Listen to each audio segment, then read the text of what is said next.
Doc, I know you guys were up 36-31 after one, but it felt like 3 fouls on Khris, 2 on Torres, 6 total. It's just sort of changed what you wanted to do defensively, and it really opened up the court and pace for them, the rest of the game. Yeah, I don't know if that was. I thought they got what they wanted all game, honestly. Drove the ball the entire game, beat us off the dribble the entire game. Had a ton of dare shots early on, which gets guys going. They make a couple, then they feel good. I never thought we established any kind of defensive presence throughout the game. I don't know if they would say they did either. We shot 51% or whatever, and they shot 51%. We're shooting 58. I thought our offense was awful. I really did. I don't care if we were scoring.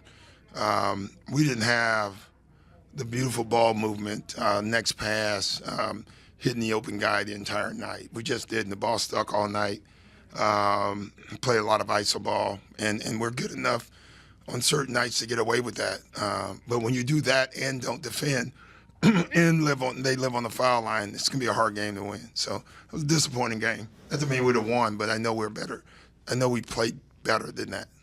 So do you think it was, at least in that first quarter, it was your team maybe not moving feet or getting good position? Because like Torian's flagrant foul. Yeah, that was just frustration. Yeah. So that happens. I don't read into that. Yeah.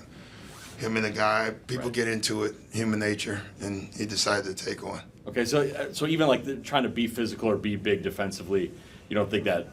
No. At least the way it was called early on. No, I didn't think that. I thought it had nothing to do with the calls at all.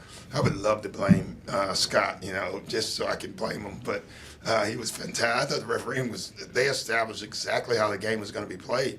And that's to our favor, if you want to be honest. They were going to let you play and be physical. So the problem was the other team was the aggressor. And to me, the aggressor should get the calls. I always say that. That's how it works. 2 times on this trip now, point of attack defense has been a problem. Yeah. Have you seen a common thread? No, this is 2 different games completely. I would say that. Tonight, I thought the offense and the defense connected a little bit. I also believe human nature is if you're standing around and not touching the ball, you tend to play worse defense. And I thought that was us tonight. I don't necessarily want to call it a trap, but when Kamara is denying the ball out of James' hands, that is going to give Giannis the chance to attack. Yeah, that's when you want to attack. Yeah. But then also if Giannis is just attacking over and over, the ball movement. Well, that's fine if we're getting that, but if they're converging, then you have to move the ball. So, we want our 2 best players to shoot 40 shots if that's what they're getting, if they're open. Yeah, we don't mind that at all. I guess the glass as well tonight. Just what do you see there? I just thought they were the aggressor, guys. We're asking almost the same question. They beat it off the dribble. They are the more physical team. We fouled. They offensive rebounded.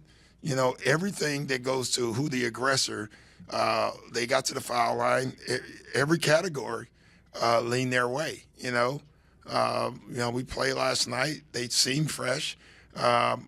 But I got to tell you, in the first quarter when we had the lead, I did not like how the game was being played. You can just see it coming, and it happened. Miss Bobby and AJ tonight, 3 games in 4 days, and Yeah. back to it. Especially some of the things you talk about. Where we struggle with this is we're trying to play a small lineup a lot, and because we only have 3 bigs, and so when you take one of our bigs away, it really wears on us. I was in the middle of the game just trying to find minutes to get Brooke off the floor, and he was playing well.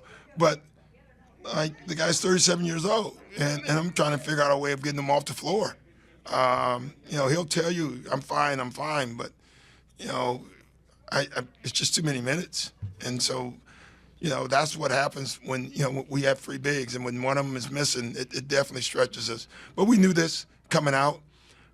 As I always say, there's a silver lining. We've not been able to work a lot on our small lineup. We're going to see now where we struggle when we do it and where we can fix it. So far, surprisingly, the small lineup with Brooke in it has been better than with Giannis. And to me, I thought that would be the other way. So we have to look at it as coaches and figure out what we can change, because that should be really good for us. What did you see in Khris tonight? He didn't touch the ball, and that's the bottom line. Like, Khris Middleton had a hell of a game last night, and he had 2 attempts tonight. That's inexcusable.